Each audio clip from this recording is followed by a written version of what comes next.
Ipinipresentar kan Radyo DCGB ang kabilugan kan mga baretang kinalap kan pinagsarong puwersa kan News Center asin Mega Force Patrol. DCGB Bareta alas 12. DCGB Bareta alas 12. Mga pinakahuring pangyayari sa Kabikolan, sa nasyon asin ibang parte kan kinaban. Ibabareta na ngunyan. DCGB Bareta alas 12. Ngunyan ang sa inyong tagapagbareta.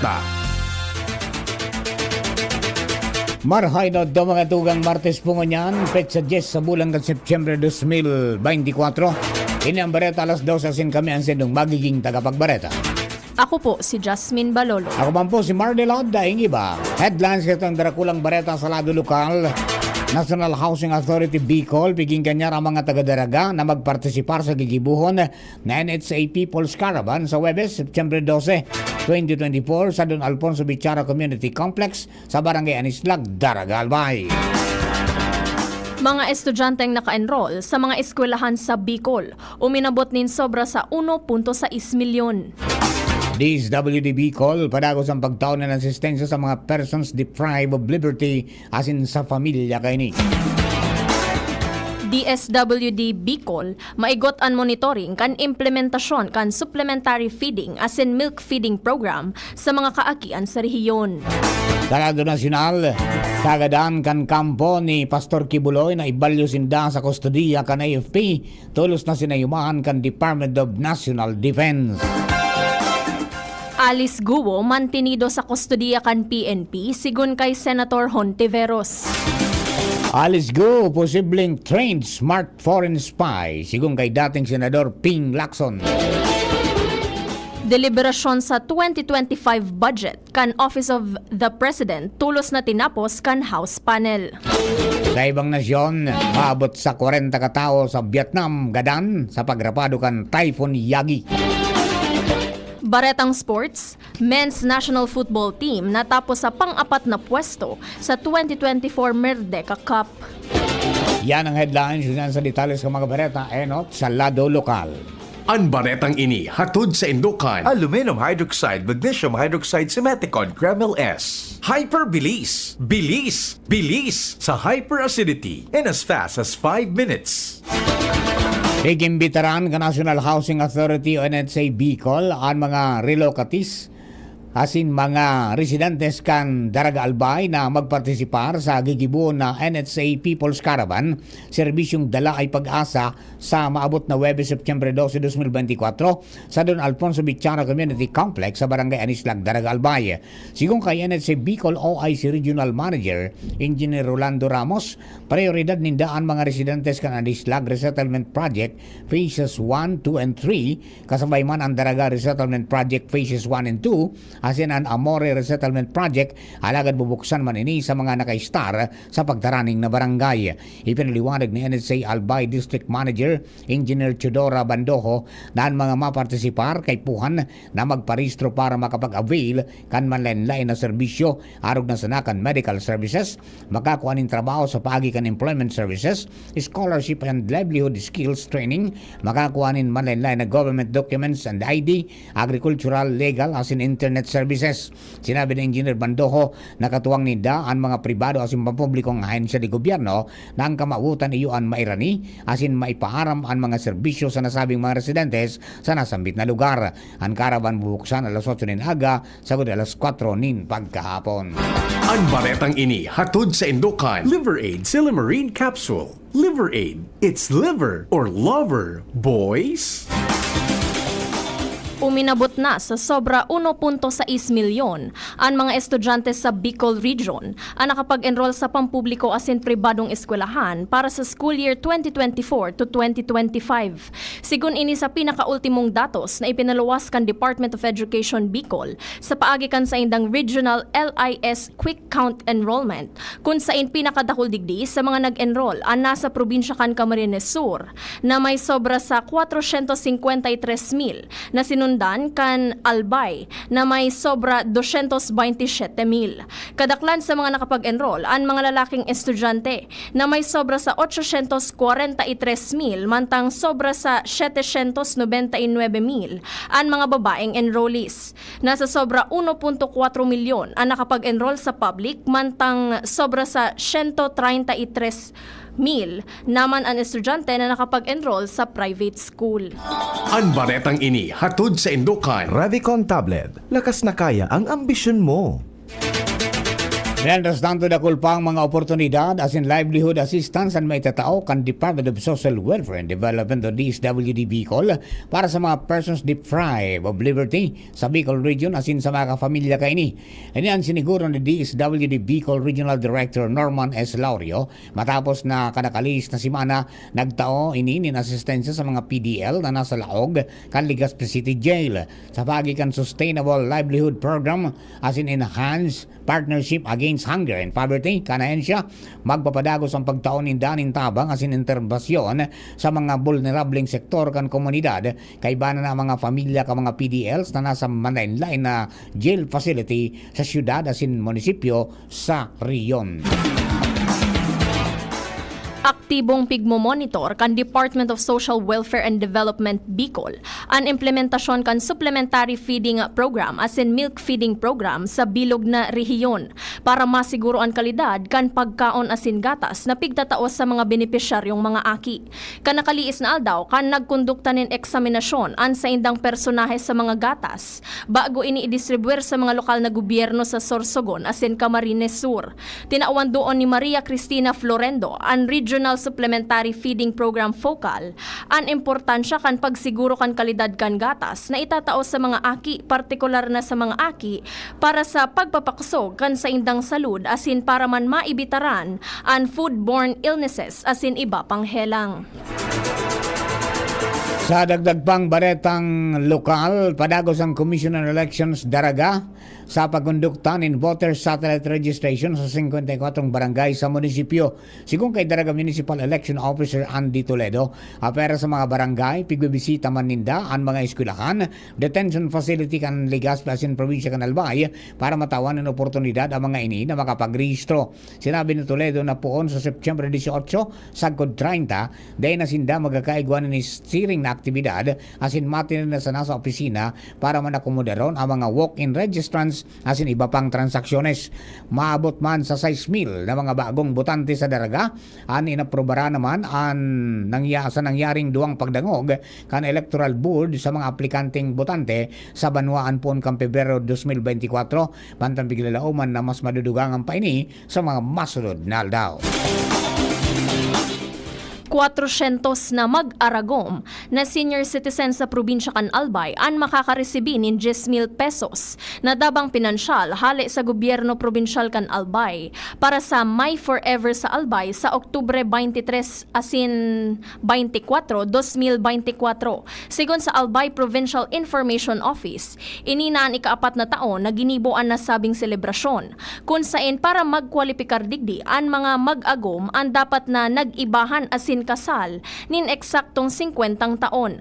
Ang programang My Forever sa Albay ang pigigibo nin duwang aldaw kada taon sa inisyatibo kan Provincial Social Welfare and Development Office o PSWDO na may katuyuhan na iparumduman sa indang mga promisa sa kada saro bilang parte kan pagtaonen importansya sa mga pamilyang albayano. Mientras tanto, ipagkapadagos ang pagreforma asin pagutob kan sendang mandato na protiran ang publiko asin mantiniron ang katrangkiloan sa Pulangi Albay. Inan siniguro ni Pulangi Municipal Police Station Officer in Charge Police Lieutenant Colonel George Meneses kasabay kan sayang pagampang kina Alkalde Adrian Salceda, Vice Mayor Cherry Melia Sampal asin na mga empleyado kan lokal na gobyerno kan Pulangi Kasuapon. Si Meneses anali sa Pasig City asin nagsalida kay Police Lieutenant Colonel Edgar Asutaya na ibinalyuman sa Daraga Municipal Police Station.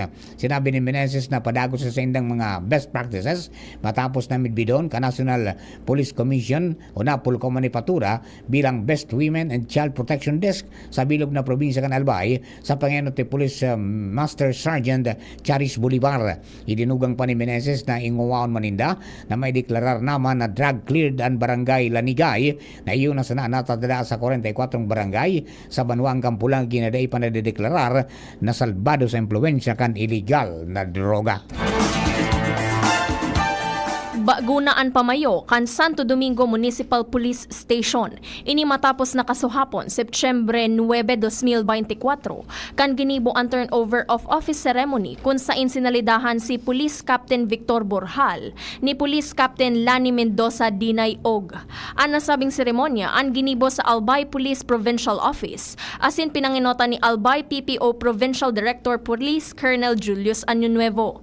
Si Borjal hale sa Santo Domingo Municipal Police Station an ibabalyo sa Albay PPO asin si Dinay Og an hale naman sa Albay PPO na naging tagapagtaram kan kumandansya ka nakalihis na aldaw. Sa ngunyan wara manin ipigpaluwas na paliwanag an Albay PPO sa rason ka nasabing pagsalida kan pamayo sa nasabing hepatura. Magatugang primerong parte po yan sa tiyang Bareta alas 12 Bareta sa lado lokal. Ang Bareta sa lado nasyonal, ibang nasyon sports sa siniba pa, makalis lamang po kini. Kaming magtutropa, laging ganado. Sa trabaho, Ganado! Sa pamilya, Ganado! At syempre, kapag good times, Ganado! Ang mga selebrasyon kasama ang tropa, walang katulad basta may moderation, healthy lifestyle at Liverade. Ang Liverade ay may silimarin na maaring makatulong sa kalusugan ng atay. Araw-araw kaming umiinom ng Liverade dahil kami ay Ganado sa kalusugan! Liverade, It's Liver Lover, boys! Mahalagang paalala, ang Liverade ay hindi gamot at hindi dapat gamiting paggamot sa anumang uri ng sakit. Tulong proteksyon at pampalakas sa kalusugan ng atay. Liverade Silimarin Capsule. Mabibili sa mga leading drugstores nationwide. May iba't ibang karamdaman ka ba gaya ng high blood pressure, diabetes, sakit sa puso, sa kidney, sa atay, may myoma, na stroke, may gallstones, cancer at marami pang iba? Ang Amazing 4 ng Miracle Health Corporation ang subukan mo. Makakatulong dahil mula ito sa epektibong Amazing Trio at mas lalo pang pinalakas dahil sa Mega 1 na mayroong 21 sangkap. Subok ng nagpapalakas ng immune system at marami na ang mga natulungan na mayroong iba't ibang karamdaman. Huwag nang patagalin pa. At magpakonsulta. Maaaring pumunta kay Doc Joey Bitito sa Barangay 18, Cabangan West, Legazpi City, kaharap lang ng Bangko Sentral ng Pilipinas. O tumawag sa 0998-975-8121 or 0917-853-8933 para sa free consultation sa natural medicine. Mapapanood din ang serbisyong natural, kalusugan at bayanihan sa YouTube channel at sa Facebook page na Doc Joey Bitito.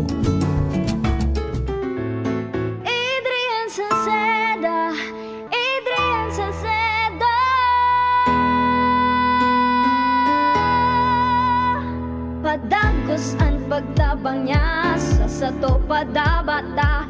Yan ang satong alkalde sa banwaan Pulangi. Taon-taon kadako lang mga naginibuhan niya. Idolo padabata si Adrian Salceda. Tunay na aki kan tercer distrito. Nonoy kap Adrian sa tuyang idolo. Adrian Salceda, padabat siya kan masa. Alcalde kan Pulangi, Mayor Nonoy Kapikana. Adrian Salceda, pag-asenso na matitra. Banuan kan Pulangi, kay Mayor Nonoy Kap. Ubo, plemang nakabara, hirap sa paghinga. Dapat may dalang ginhawa. Kaya lagi kong bitbit, Plemex Forte Capsule. Ang Plemex Forte Capsule ay gawa sa halamang lagundi. Ginhawa sa ubo at hika. Magaan dalhin, madaling inumin. Plemex Forte Capsule. Basta lagundi, Plemex. Vitex Lagundo L is the generic name of Plemex Forte. If symptoms persist, consult your doctor. Tanggal ang plema, tigil ang ubo. Maluwag ang paghinga sa Plemex Forte. Basta lagundi, Plemex! Ang Plemex Forte Lagundi Capsule ay mabibili sa pangunahing butika o drugstore na malapit sa inyo. Inihahatod sa inyo kan Department of Environment and Natural Resources, Regional Office Number 5, ang programang Kapalibutan Ta at Tamanon Ta. Kapalibutan Ta at Tamanon Ta. Programang magtataunin informasyon asin kaaraman, manangod sa satuyang kapalibutan, asin sa mandato kan Department of Environment and Natural Resources. Sa tung hinanyugon, kada Huwebes alas 11 sagkod alas 12 nin pagkaudto, Kapalibutan Ta at Tamanon Ta. Hatod sa inyo kang DENR Regional Office 5 asin kan istasyon na ini.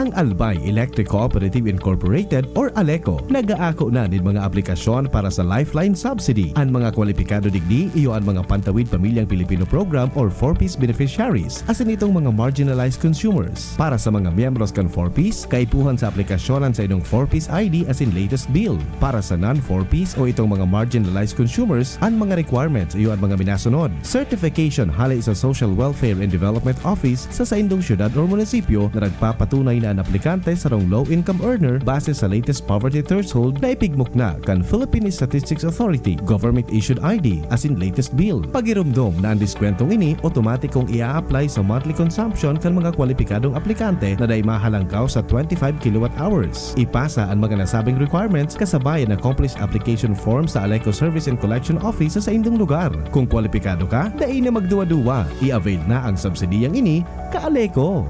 Natatabang na puong baga ito, sinda kita ika-ako Bicol, na makita ang totoong serbisyo. Hanggang ngayon ako Bicol lang sa puso ko. Igwang tabang sa turismo asin pag-asenso, may mga scholar na nagkaigwang trabaho. Kadakol na mga naginibo, lalo sa mga para o matius na pamilya pa. Senior citizen asin ka-hobenesan yan. Ang AKP, Ako Bicol. Ako Bicol Party List. Katabang na, kasurug pa. Thank you kong Joey Salceda.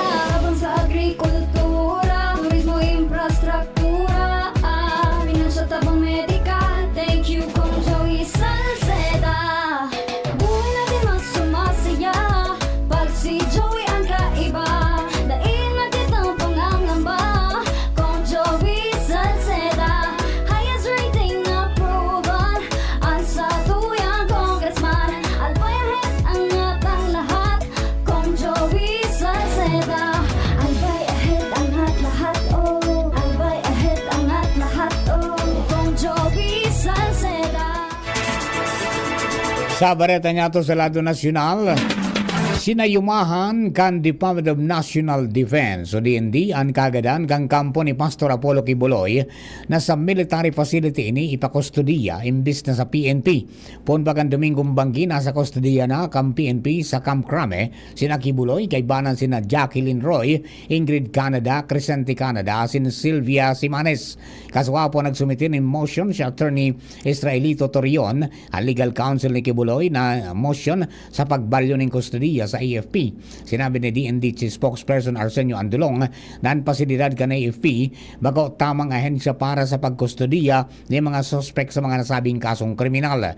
Si Kibuloy asin 5 co-accused na ampang sa child abuse sa korte sa Davao City kung saan ang saro sa mga suspect na si Pauline Canada ayon na sa kustudiya na asin nasa irarom kan otoridad pumbakan Hulyo. Pero digdi may standing warrant of arrest si Kibuloy sa kasong human trafficking na ipinaluwas kan Pasig City RTC. Mantinido pa man giraray sa kustodiya kan Philippine National Police o PNP si dating Bamban Tarlac Mayor Alice Guo sagkod na inareresolberan an isyong legal may kinaaraman sa kasong graft na isinumitir kontra sa iya sa Tarlac Regional Trial Court sigon kay Senator Risa Hontiveros. Sinabi ni Hontiveros na masurat sinda sa korte pareho kan ginibo niya sa West asin na-apresyar niya an pagtugot kaini kung kaya naka-atinder si Alice Guo sa pagdangog kan Senado para magsimbag sa mga kahaputan. Sinabi niyang masurat giraray sinda sa presiding judge asin sa Office of the Ombudsman. Sagod na daipang simbag ang duwang sangakan gobyerno na pwede nindang maging giya. Mantinidong nasa PNP custody si Guo. Sagod na dai na desisyonan ang legal na issue.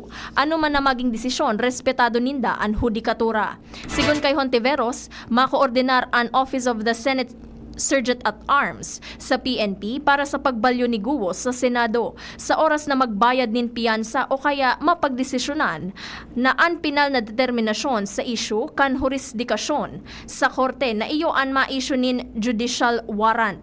Ipinahayag ini ni Hontiveros matapos sa yumahan an mosyon ni Senate Majority Leader Francis Tolentino na ipairarom sa kustodiya kan Senado si Guo. Tinaawanin doon ni Tolentino na dapat isaangat ang kasong graft sa Tarlac RTC Branch 109 base sa Republic Act 10660.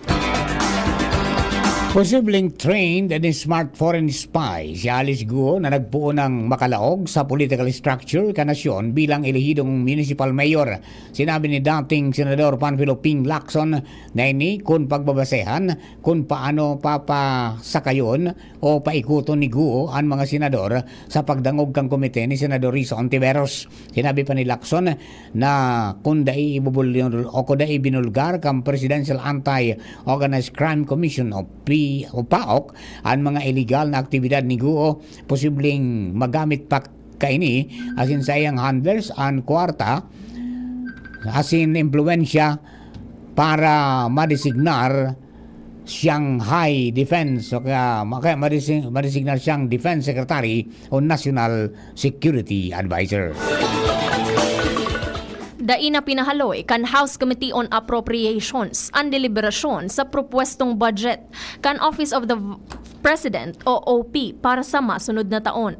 Ang OP may propwestong budget na 10.5 billion pesos na hababa kumpara sa budget kainingunya na 10.7 billion pesos. Nagpahayag nin suporta ang chairperson kan committee na si Ako Bicol Party List Representative Elizalde Co sa propwestong budget kan OP na igwang importanteng papel sa pagpapadalagan kan nasyon asin midbid ang mga naging trayumpo kaini arog kan pagkakaaresto kinadating Bambantarlac Mayor Alice Guo asin Pastor Apollo Kibuloy. Tinaawanin doon ni Ko ang importansya kan OP sa pigigibon nin mga polisiya para maisulong ang interes kan mga Pilipino matapos ipresentar kan mga opisyal kan OP sa pangenot ni Executive Secretary Lucas Bersamin ang propwestong budget. Nagsumeter nin mosyon si Abra Representative Ching Bernos na i-terminate na ang deliberasyon susog sa tradisyon na nagtataon nin kortesiya sa opisina kan Presidente. Alagad inulang kan mga miyembro kan Makabayan Bloc ang mosyon kaya kinaipuhan ang votation. Kabilugan na 48 na miyembro kan committee ang nagboto pabor sa mosyon at asin tulusan na ang nagkontradikdi kaya inaprubaran ni na votas Representative Toby Tiangco ang presiding officer kan committee ang nasabing mosyon. Nagpuon ang pagdangog nin alas 9:23 nin aga asin natapos nin alas 9:43 nin hapon. Nin aga. Sinabi man ni Marikina Representative Stella Luz Kimbo na ang termination kan deliberasyon dai nangangahulugan na aprobado na ini dahil maagi pa ini sa pagtukar sa plenaryo na mapuon sa Setyembre 16. Sa ibang baretang nasyonal, pipaimbestigaran ng Interior and Local Government o DILG Secretary Benhur Avalos Jr. ang mga individual na talagang piglalagalag asin pigtatago ang paghanap kan Kingdom of Jesus Christ o KOJC founder na si Apollo Kibuloy. Sigún kay Abalos, dakula ang posibilidad na may mga taong guilty sa obstruction of justice lalo na taram ninda na nasa KOJC compound sana ang puganting religious leader. Sigún kay Abalos, tinuyo kan mga ini na magpalakop ng misinformation para madipisilan ang mga otoridad na madakop si Kibuloy asin sa apat na kapwa-akusado ka ini. Ginibo ni Abalos ang payag matapos sabiyon na resulta kan intel reports ang pagkadakop kay Kibuloy asin iba pa dahil sa wara na sindang choice kundi ang magsuko matapos mapalibutan nin unmil na miyembro kan SAF asin SWAT ang KOJC compound kada kaaging Domingo. Mientras na inulukan sana ni Abalos ang naging payag ni Vice President Sara Duterte na wara na sa Davao si Kibuloy dahil tibaad na sa langit na ini. Importante para kay Presidente Ferdinand Marcos Jr. ang strategic trade kan mga kagamitan pang militar para sa pagsulong kan rule of law, pagprotehir sa publiko asin pagsulong kan global peace asin security. Sigon sa presidente, nagdadaranin patakot sa trade management ang naghihiwas na kinaban asin naguusbong na mga teknolohiya sa lado kan sibilyan man o militar. Katakod ka ini dapat na maging mas responsable asin madiskarte sa paggamit nin mga bagong teknolohiya asin siguruhon na day ini magagamit bilang weapon of mass destruction. Siniguro man kan presidente na ipagpapadagos ang pag-upgrade kan industry standards, modernisasyon nin mga regulasyon asin pagpapairarom sa mga koordinasyon sa paagi kan trade and investment frameworks arog kan Association of Southeast Asian Nations o ASEAN, Asia Pacific Economic Cooperation o APEC asin RCEP, asin Indo-Pacific Economic Framework for Prosperity. Sa bareta niya to sa ibang nasyon, uminabot na sa 36 katawo ang kumpirmadong gadaan sa Vietnam kasunod kan pagrapado kan bagyong Yagi na dating bagyong Enteng sa Pilipinas. Pero digdi 35 kaya sa mga nagadaan, igwamanin 24 katawo na nawawara dahil sa mga pagbaha sa nagkapirang insidente nin pagrasay manindaga. Primerong naglandfall ang nasabing bagyo sa China kung saan sobra 1 milyon katawo ang naapektaran asin sa girare na naglandfall sa Vietnam. Pero sa missing asin nagadan sobra 1 milyon na mga karong man ang nawaran ng supply ng kuryente kay bana na ang mga kumpanya nawara man ang marahay na serbisyo ng komunikasyon, internet service asin nagkapirapang vital services. Baretang Sports, nagtapos na sa pang-apat na pwesto ang Philippine Men's National Football Team sa 2024 Merdeka Cup. Kasunod inikan pagkadaog ninda dahil sa penalty shootout gikan sa Tajikistan. Uminabot sana sa 0-all regulations ang Filipino strikers kontra sa world rank 103. Alaga dahil kay Alisher Shukorov na irehistro ninda ang 403 na pagana para sa Tajiks na shootout.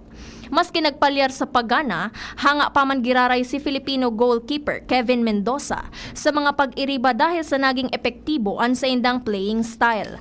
Masunod na mapapalaban ang team sa Kings Cup sa Thailand buon Oktubre 7 sa Good 15, 2024.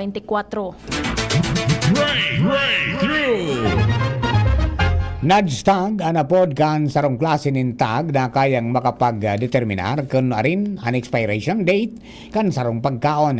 Ang imbensyon ay ni nakakatabang ni Marahay para makasiguro na mga pagkaon na sa indong kokonsumon pwede pang kaunon. Sa simpleng pagdukot sana kan Nadstag sa mga patos kan pagkaon asin nagkapirang segundo sana malaad o ma-glow ang nadjet indication na pwede pang konsumuhon ang pagkaon. Sa tabang kan nods na babawasan ang pagkaon na masayang asin ang nods pwede pong bakalon sa kantidad na $149.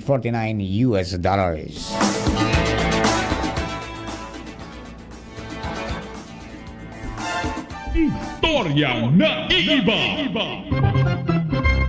Sarong munisipyo sa Mexico ang nakapagrehistro nin world record kung sa inakagibusinda nin pinakadakulang keso na bilog.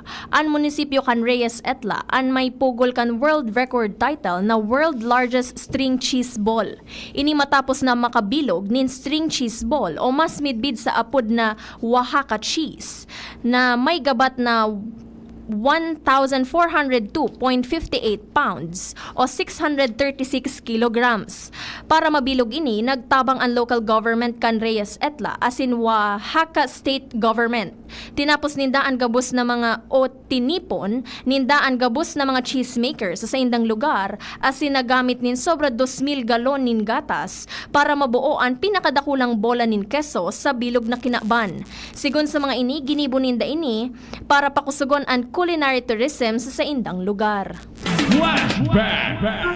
September 10 kan taon 1763 o 1763, kampinona ni Maria Josefa Gabriela Carino Silang o mas midbid bilang Gabriela Silang ang paglaban sa mga Kastila. nasabing lakdang ginibo ni Gabriela matapos na magadaan ang sa iyang agom na si Diego Silang. 4 na bulan sa iyang ginibo na makasiblag na mga pag-alsa para dagos na mabawi ang vegan kan September 10, 1763 alagad mas makusog ang mga Kastila daylan para magadaan ang dakol niyang mga tauhan. Nakadulag si Gabriela alagad na dakop manggiraray daylan para siya bitayon sa plaza kan vegan kan September 29, 1763 o 1763. Mga tugang yan na po ang kabilugan kan sa tuwang alas 12 mga bareta at tinipan na si kinalap sa DCGB News Base. Sa pakarang ka nakatuwang niya sa pagsurat kang bareta, Angel Mustaza. Laro technical, kasabay niya to Ronald Baldo, silingman sa DCGB Social Media Department, si Jerome Nico Martinez. Sa pakarang po kang bilog na tropa ka Mega Force Patrol, kami ang sino mga naging tagapagbareta. Ako po si Jasmine Baloloy. Ako man po si Mardelot Daingiba. Thank you for keeping us company. God bless the Philippines. Sa indong nadangog ang mga darakulang bareta ngunyan na aldaw. Ang tabayan ng giraray sa aga, ang sarupang edisyon kan DCGB Bareta alas 12. Abangan ang masunod na programa. Baguhan ka bang magulang? Single parent? O magulang na nahihirapan sa mga pagbabagong